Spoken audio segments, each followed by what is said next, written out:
People and dinosaurs lived together. I don't know if you've seen much of this, but I want to show it to you.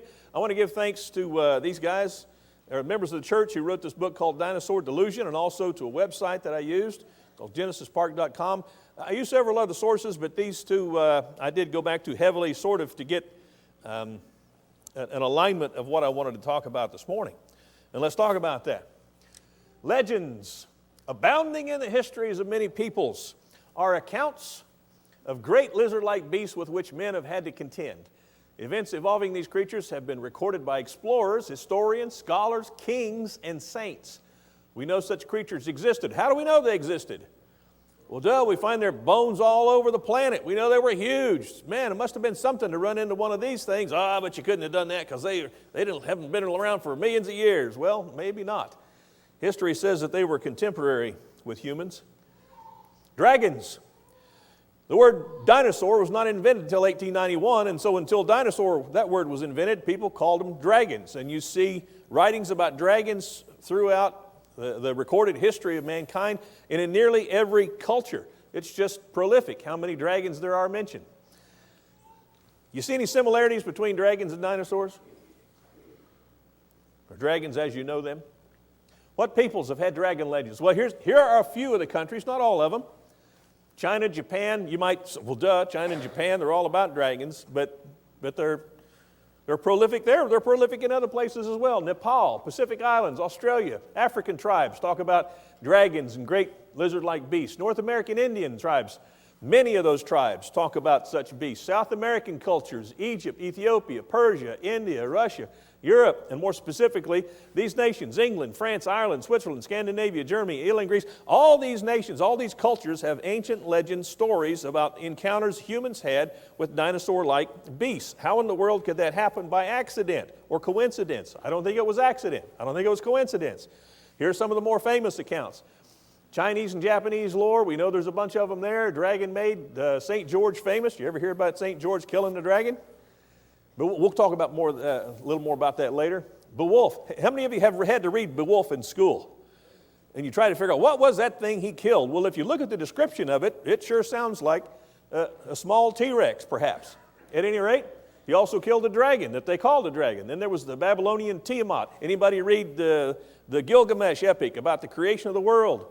How this monster Tiamat was cut in half and its entrails pulled out, and that's what made the creation of the world. Maybe that's why things get so messy, because we're made out of guts from a big monster. But that creature had 4 legs, scales, it had wings. Sounds kind of like a dinosaur, or what the ancients would have called a dragon. The Greek hero Jason supposedly killed a dragon. Check your library, check the internet, you'll find stories about dragons all over the place and all through time. In every place where there are dragon legends, dinosaur remains have been found. Well, okay, dinosaur remains have been found everywhere on the planet. I was just reading about a recent discovery in Antarctica, and I thought, what are dinosaurs doing in Antarctica? Maybe the flood had something to do with that. I'm not sure. Only dogmatic insistence on evolutionary time frames keeps us from seeing that dinosaurs were the dragons of the ancient world. What's evolutionary time frame say? Billions and billions of years and millions of years. And that dinosaurs were so far back in history that no person ever had any relationship with them whatsoever, except for perhaps some Indians in Canada and the northern U.S. The Unktehi, a creature well known to the Ojibwa tribesmen of Ontario, Canada, as well as the Sioux of the northwestern plains, is pictured right here. Now, a lot of young people, kids who like dinosaurs, could probably look at that and say, that looks like an ankylosaurus. That's pretty good size. Let me get my pointer here. I'll show you a picture of an ankylosaurus in a minute. But there's the creature. He's got a head that looks like he's got some pretty good horns on it. He's got spines on his back and down his tail. This is a canoe with some tribesmen in it that are apparently attacking. What are these? Those look like large serpents. I mean, in relation to the canoe, they look like pretty good size. Let's see what else we got here. Henry Rose Schoolcraft, he was a geologist, he was an Indian agent. He studied the Sioux and wrote down things from the Sioux that they told him and showed him. And he wrote down or drew these 2 drawings, reproduced them actually from pictures that were on birch bark that the Sioux had. And they had drawn pictures of this beast that they were familiar with. This is from 1850, pictures made by the Sioux Indians on birch bark. Notice the similarity. Here is a picture of an ankylosaurus. Doesn't that critter look like the picture? Go back here. You see the similarity there? That looks like the same kind of a critter. That's an ankylosaurus right there. We know that that critter existed. We find his remains. Guess where we find them? We find them in places where people met the Unktehi. Here's just one Ica Ceremonial Burial Stone from the Nasca culture in Peru from 100 BC to about 800 AD. What do you see on here? You see dinosaurs. There's a long-necked dinosaur. We call them sauropods. I'll use that word later. You'll see it again. Like a Diplodocus, or it used to be called a Brontosaurus, and now there's a big controversy over whether the Brontosaurus actually existed. Then they changed his name to a Apatosaurus. But there were a bunch of these kinds of dinosaurs. And I know I'd cry too, because this is a violent picture. That guy sitting on his back is killing that apatosaur or sauropod, whatever we're going to call him, with his spear. And it looks like there's another dinosaur attacking the guy who's attacking the dinosaur. But that's one of thousands of stones with depictions of dinosaurs. Here's another one. By the way, what I'm looking at up here, this another discovery of dermal spines reveals a new look for sauropod dinosaurs. When was that written? 1992. That's when that was written by this fella, Stephen Zirkus. They uncovered remains of dinosaurs that had dermal spines, and they didn't know they had that before. Now, if you're an old guy like me and you grew up looking at pictures of dinosaurs when you were a kid, they didn't have any of those dermal spines. They were all smooth. The big Brontosaurus, the Diplodocus, the Apatosaurus, whatever you saw, just had a smooth back because that's how they thought they were. And then they uncovered evidence that they had these dermal spines. Well, look what's on this critter here. Aren't those dermal spines?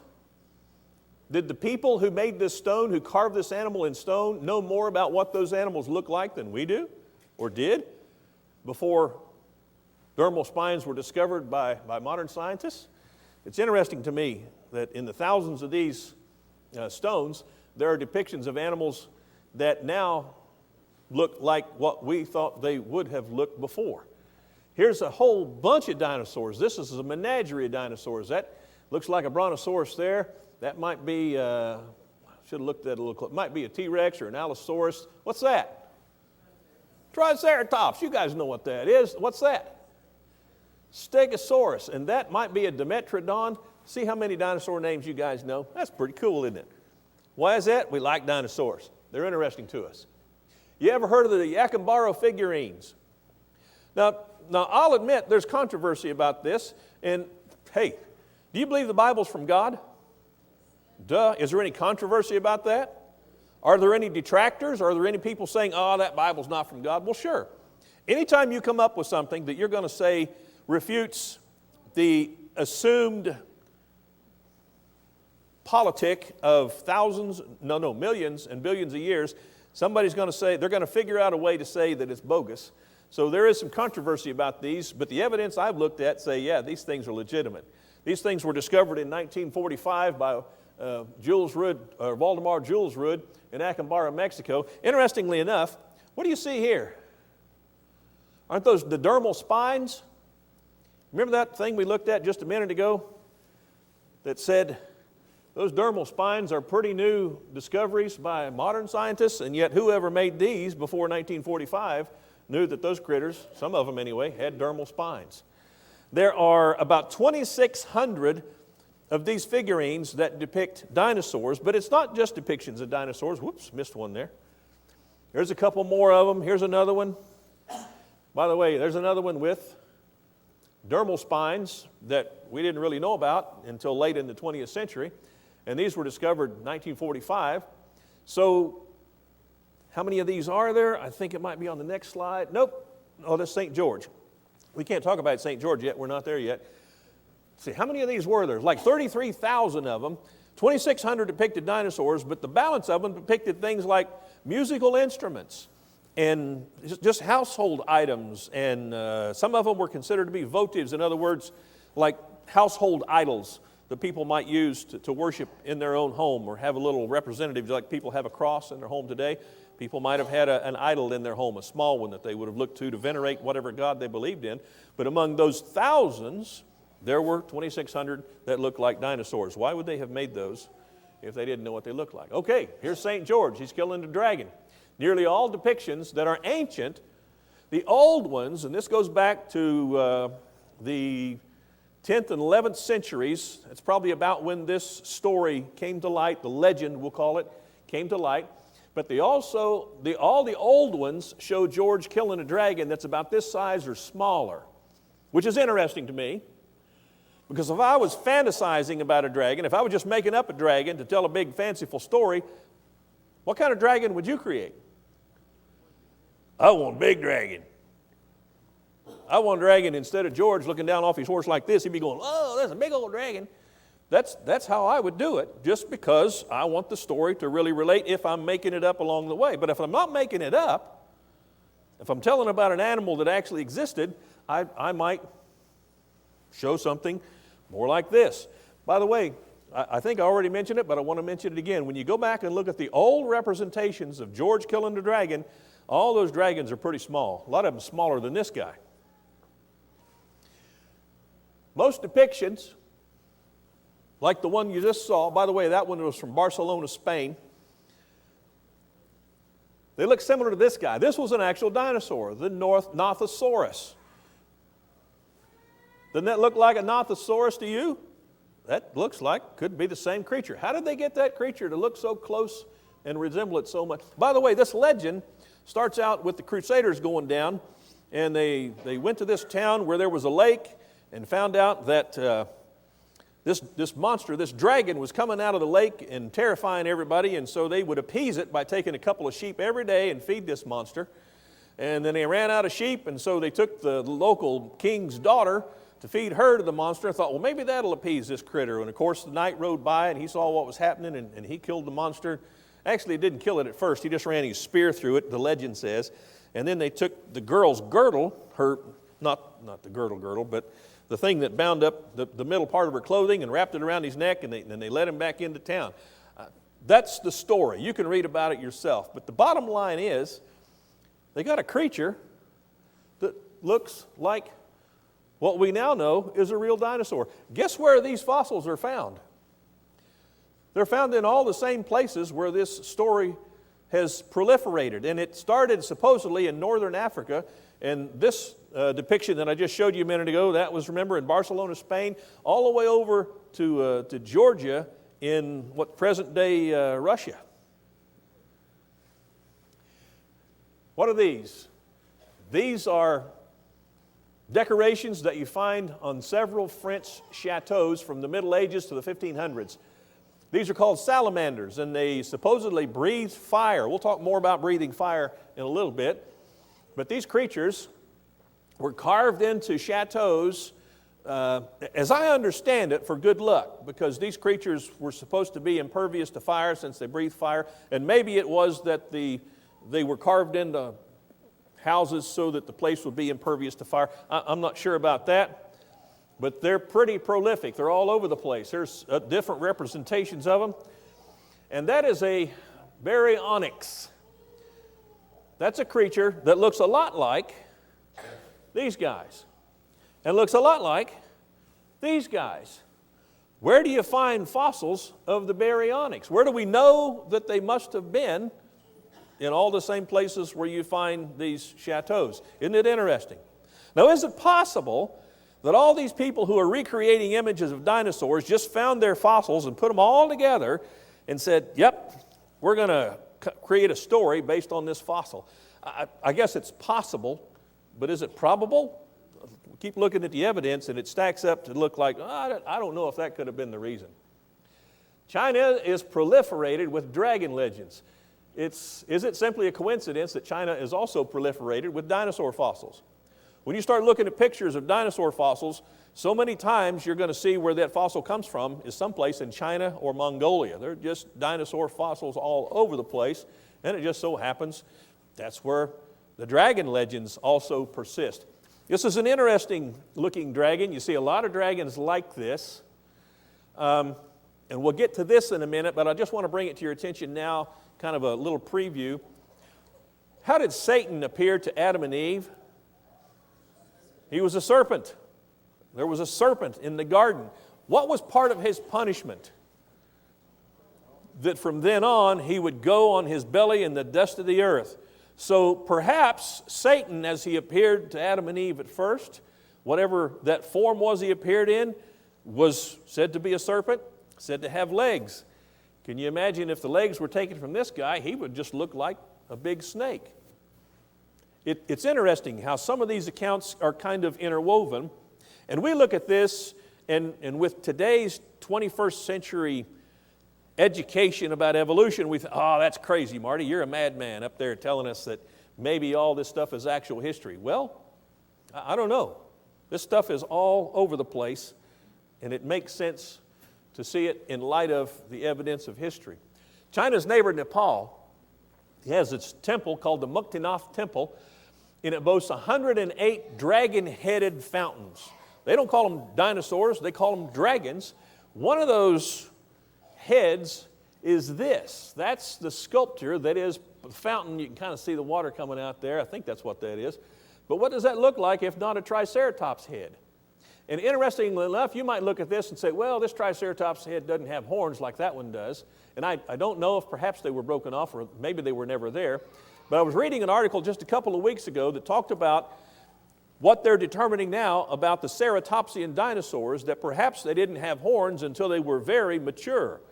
Younger ones might have not had the horns, and then they grew out later, like a lot of species do. They develop things over time. Or perhaps it was that the females did not have the horns. Now, I think they got that backwards. But at any rate, that's okay, that took a little while, but anyway. So it may well be that that is a ceratopsian just like this is, except maybe the Chinese actually saw it and rendered this one a little more accurately. So, is this coincidence that they just happen to make dragon heads that look like the actual thing? I find that kind of hard to believe. Cambodia. What's the creature carved into that stone look like? What's that look like to you? Doesn't it look like a stegosaurus? Looks like a stegosaurus to me. This is from an 800-year-old temple in Cambodia. This carving is one of many others that depict monkeys, deer, buffalo, lizards, parrots, animals that they would have seen, and they would, well, here's an animal, let's carve that into here. Here's an animal, let's carve that monkey, let's carve that buffalo, let's carve this stegosaurus in here. Why would they have put that with the other animals if to them it wasn't just like one of the other animals? How could they have known what a stegosaurus looked like if they'd never seen one? Next picture is of a young man. This young man is a friend of a preacher friend of mine. He's standing next to this temple, so you can kind of get an idea of the size of it, being in the background, and it's 800 years old. That's not that old, but there it is. English dragons to the right. This, what you're seeing here, is a tomb. This is in the church of Carlisle Cathedral, and this fella, Bishop Richard Bell, was buried there in 1496. There are brass inlays that bear engravings of various known creatures such as dogs, pigs, a weasel, and so on. But in addition to the normal animals, they've got depictions of what appear to be sauropods. This is in that engraving from 1495. Is that right, 1495? Yeah, that's not the 1496. Okay, so they upped it 1 year. But between that time I changed slides there. How did they know to make those accurate representations of those animals? By the way, you see what these guys are doing? They're holding their tails aloft. Now, if you're an old guy like me, I'll go back to that. You remember the picture of the brontosaurus from years ago. They thought the brontosaurus drug his tail behind him. And then as they kept uncovering the tracks of these animals, they found out, well, there's no mark in the ground where he drug his tail, so he must have held his tail aloft. But these guys in 1496 got that right in their artistic representation. How did they know to do that? Interesting. Maybe they saw a couple of them. There are multiple British dragon legends. This lady, Jacqueline Simpson, mentions in her book British Dragons from 1980 that over 70 villages in Great Britain have legends and traditions involving dragons. And those are just the traditions we know about.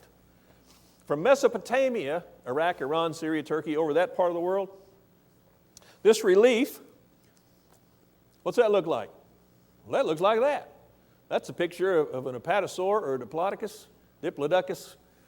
Yeah. Ask a 6-year-old, he'll know what that is. Looks just like these. and that's from Mesopotamia. It's about 3,000 years old. It's a cylinder seal. They would have created a document, folded it, or somehow sealed it up, and they would have put wax on it and rolled this cylinder seal over it, and that cylinder seal would have left this imprint in that wax, so they would have known that that was an official document. So are we to assume that it's just mere coincidence that whoever created these depictions of dinosaurs just accidentally, coincidentally, got it right to look like the actual thing? I think that's a lot to presume. The Anasazi Indians. Anybody like beans? The beans, Anasazi are famous for their beans. They're also famous for this dinosaur. Carving at the left is found at the Kachina Bridge and the Natural Bridge Monument of Utah. You can go there and you can look at it yourself. As a matter of fact, I remember reading about somebody being there, and along with this carving of what appears to be an apatosaurus or a brontosaurus, some kind of a sauropod, there were other animals like buffalo and antelope, and they were asked, now what's that there? And she, oh, that's an antelope. And they said, point to the other thing. What's that? Oh, that's a buffalo. And then they point to this, and what's that? She said, well, I don't know what that is. Well, how could you not know what that is? Any 6-year-old knows what that is. The remains of both of these animals have been found in the region. Oh, I'm sorry. The ibex and the woolly mammoth are also pictured there as well. That's the second dot point. I should read my own material, shouldn't I? The remains of both of these animals, the ibex and the mammoth, have been found in that region, though the animals themselves have not been present for many years. But the remains of sauropods are also found in that area. In other words, the fossil evidence is there to show that these animals probably inhabited this part of the world, and there are drawings of them in that area that give us the idea that people saw them and knew how to recreate them in art. This petroglyph was discovered in 2012 in New Mexico near Hidden Mountain just outside of Los Lunas.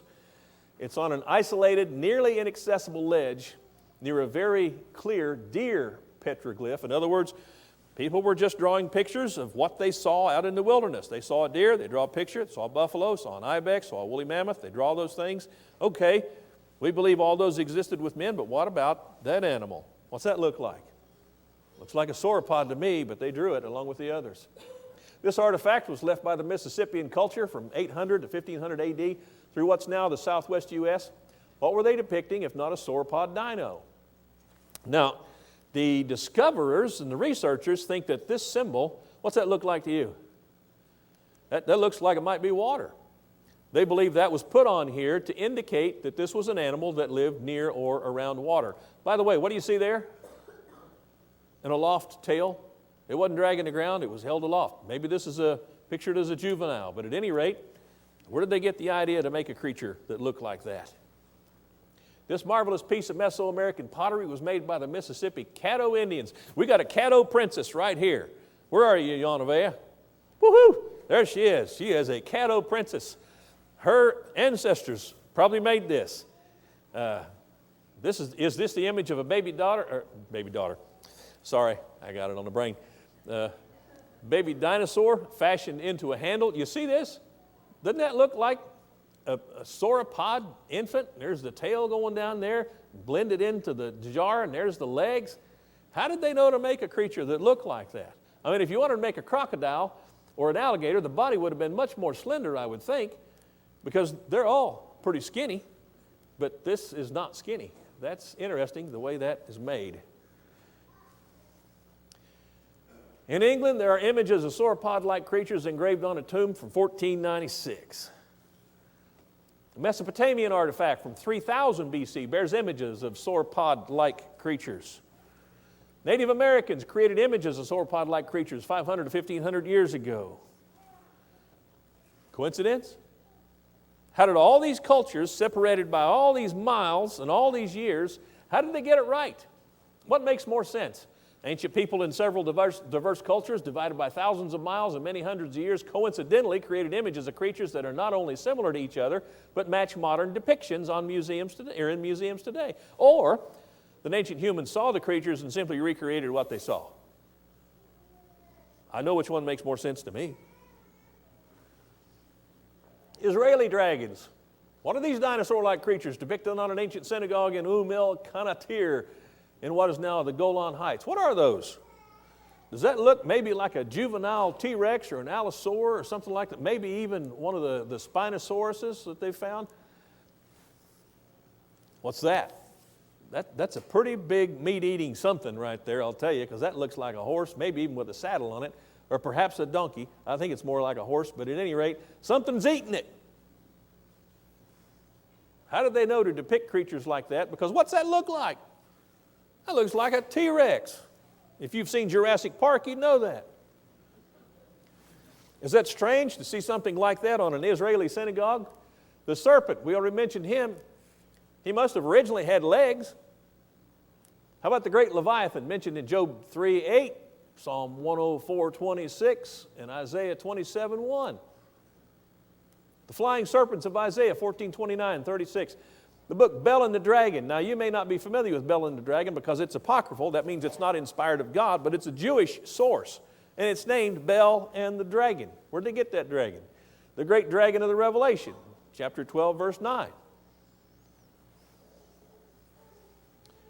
The Ica Indians of Illinois. If you ever wonder, why'd they call that state Illinois? Well, take a guess. That's where the Ica Indians were from. They told about the piasa, the bird that devours man. It lived in a cave and it killed a lot of people.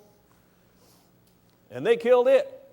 A young man with a bow and arrow killed it because that creature had killed his family. The Pima Indians of southern Arizona. We're going from Illinois to Arizona. This report from the explorer Captain Juan Mateo Mangi with the Jesuits Eusebio Francisco Kino and Adamo Gil. So you got people with names and authoritative references who are going to these places and hearing these stories, and they're reporting on them. And they're talking about this story that the Pimas told them about two great flying monsters that ate people, just like the one in Illinois. One lived in a cave and was killed by asphyxiation when the Indians built a fire at the mouth of the cave. The other was killed in similar fashion after it had inhabited a pueblo. The Yaqui Indians of southern Arizona have a similar legend of their own. There's a picture of a Quetzalcoatlus. That's a representation. Apparently this one owned a car.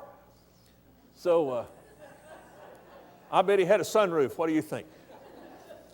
At any rate, these critters, it's so far the largest of the pterosaurs whose remains have been found in many areas of the United States. Now, what does that mean when we say it's the largest of the ones that have been found? You think we found the largest one? Maybe not. I would think there's probably some bigger ones out there. Some guy goes into the woods and kills a big buck and drags it out, and you say, oh, that's got to be the biggest one that ever lived. Well, no, probably not. Maybe this is not the largest one. Maybe they just found one, and they're basing his size, this scale, on what they found, and there might have even been bigger ones. We know they lived in the places where these accounts of flying monsters have originated. Is it just coincidence? That's a lot to say is coincidence. Who etched into a wall of the Grand Canyon what appears to be an image of an Edmontosaurus? The image to the right is of a rock carving overlaid with an outline to enhance its appearance. That's the outline right there. Fossilized remains of these creatures have been found in this area as well. Is that a coincidence? Now hold on a minute. If you were going to draw a picture and just fake it, would you draw that? That looks like his neck got to the top and just lost it. Just flipped right over. If I was drawing something on a canyon wall I wanted people to see and think was a dinosaur, I'd have a big old head, teeth, and I'd have people in that mouth. I'd make it pretty good. I don't think I'd draw that, but somebody drew it. Why did they draw that? I think they drew it because that's what they saw. It's an awful coincidence that it looks like that creature that we know existed. Here's a question, but it's going to be qualified. Knowing that huge reptilian creatures did exist in the past, and knowing that there are multiple and varied legends and accounts, and knowing that there is an abundance of artwork in the form of carvings, statues, paintings, drawings, weavings, engravings, etc., that depict such creatures, and knowing that these accounts accurately describe what we know are dinosaur-like creatures, and knowing that these accounts are universal in nature and not unique to a few cultures or even continents or time frames, is it not foolish to casually dismiss these accounts as merely the stuff of fantasy and imagination? Just seems like there's got to be more to it than that with all of this abundance of evidence. Soft tissues from a T-Rex fossil. Somebody was talking to me about this just before the lesson. For more than a century, the study of dinosaurs has been limited to fossilized bones. Now, researchers have recovered 70-million-year-old soft tissue. By the way, this is a quote. I would not have written 70-million-year-old soft tissue. Now, just think about that. Try to wrap your mind around that. 70-million-year-old soft tissue. How possible do you think that is? How long does stuff last in your Tupperware? I don't know. And this is from an article. It's a scientific article. They found soft tissue, and they're doing research on it.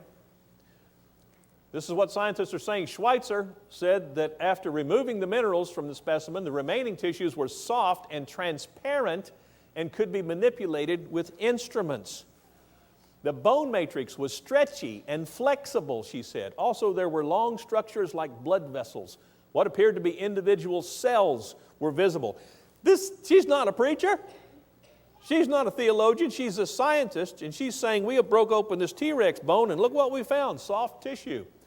John Horner of the Museum of the Rockies at Montana State University said that the discovery is a fantastic specimen, but probably is not unique. Other researchers might find similarly preserved soft tissues if they split open the bones in their collections. You know, that's interesting. If you find dinosaur bones that are intact, what's the last thing you want to do with them? You don't want to split them open, but if you do, what might you find? You might find soft tissue. Where's the science that shows us how they would preserve for 70 million years? I don't think there is any science that does that. Are we really being asked to believe that the soft tissues that are stretchy, flexible, and transparent have survived for 70 million years without fossiling or disintegrating? That's what we're being asked to believe. Where's the science for that? I don't think there is any. Which takes more faith to believe that the tissues have been preserved intact or that they are much younger than previously believed. Behemoth, first of the ways of God. God tells Job about the behemoth. By the way, before he talks about the behemoth, he already talked to Job about 11 other animals that we would obviously concede exist and still exist. But now he talks to him about the behemoth. And he says, I made him just like I made you. He eats grass like an ox. His strength is in his loins and the power in the muscles of his belly. He bends his tail like a cedar. What modern animal can do that? Now, if you look at your Bibles, you might see over in the margin where it says that this animal was a hippopotamus. Have you ever seen a hippopotamus tail? That doesn't look like a cedar to me. His bones are tubes of bronze. His limbs are bars of iron. He's speaking metaphorically, figuratively. If a river rages, he's not alarmed, apparently because he's so huge, like a brontosaurus. He can't be captured.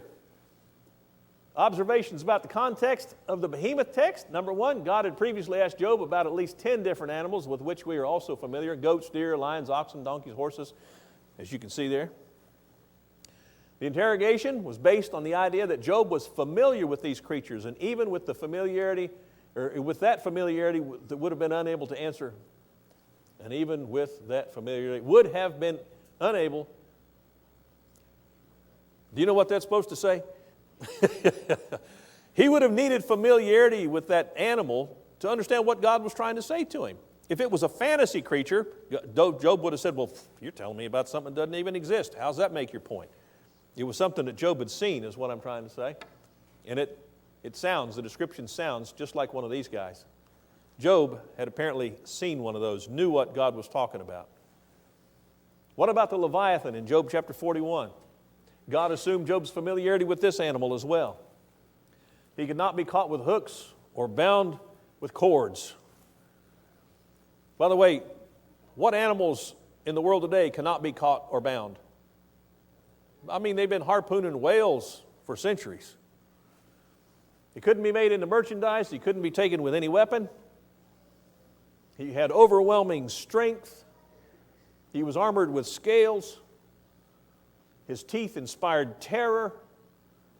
He sneezed fire and smoke. And if you look in the account of Job, Job describes the fire that came out of this beast in 4 different ways at 4 different times. It wasn't just a passing thing that he mentioned. He was feared by the mighty. He had irons like straw and bronze like rotten wood. And it's interesting, ancient accounts of animals encountered in Europe, they say the same thing. We shot arrows at it. They just bounced off. We threw spears. They just bounced off. He made the deep to boil. Was it one of these guys? Could Leviathan have been a Spinosaurus, the apparent rival to Mr. T-Rex? That's a big dinosaur, and they believe this animal lived pretty much in water. This is a Spinosaurus, and here's another one over here depicted. Huge, about the same size as T-Rex. Some say a little bigger, but there's, looks like a little tiny T-Rex coming out to challenge him. Hey, my daddy said he could whoop you. Did the Leviathan sneeze fire? People say, and I just heard it recently, no such thing as a fire-breathing animal. But really, how arrogant is it to say that since we've never seen an animal breathe fire, that there never has been one? That's pretty arrogant, isn't it? What if all the lightning bugs died and we tried to tell our grandchildren, you know, there used to be this little bug that came out in the evening and he would light up in the dark and we could see him. They say, oh, you're crazy. That never happened. What if somebody in South America said, we had these big eels that would come out, and if you touch them, they would shock you and give you a heart attack. Oh, that's crazy. I've never seen any creature that could do that. Hey, what about this little critter? He's not very big. He's about 2 millimeters to 30 millimeters in size. He produces hydroquinones and hydrogen peroxide, and these are mixed in a combustion chamber with a catalyst, and when that happens, he expels hot gas, 212 degrees Fahrenheit, through a directional nozzle. He can shoot that wherever he wants it to go. When he is threatened, he can do that. If God can make a little beetle that can do that, what's the problem with making something as big as a Spinosaurus that can breathe fire? I don't think it would be that much of a challenge for God myself. Genesis says this, let the waters bring forth abundantly, and God made all the creatures that live in the waters. He made them in the creation. It says he made all the beasts of the earth in the creation. It was so. Exodus says, in 6 days the Lord God made the heavens, the earth, the sea, and all that is in them, and he rested on the seventh day. We're told by John, the apostle of Jesus, in the beginning was the Word was with God, and the Word was God. He was in the beginning with God. All things came into being through him. So who made the dinosaurs? Jesus. Jesus made the dinosaurs. John is about to say in the 14th verse of this first chapter, the Word was made flesh and he dwelt among us.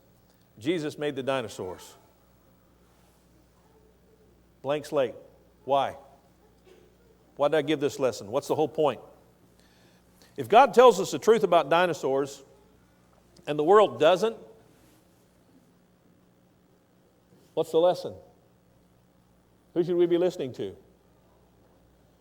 If the world is telling us, that Bible, you can't believe it. You can't believe in that God. You can't believe in dinosaurs. Well, in the first place, if there is no God, what's it matter what we believe? Might as well believe what we want.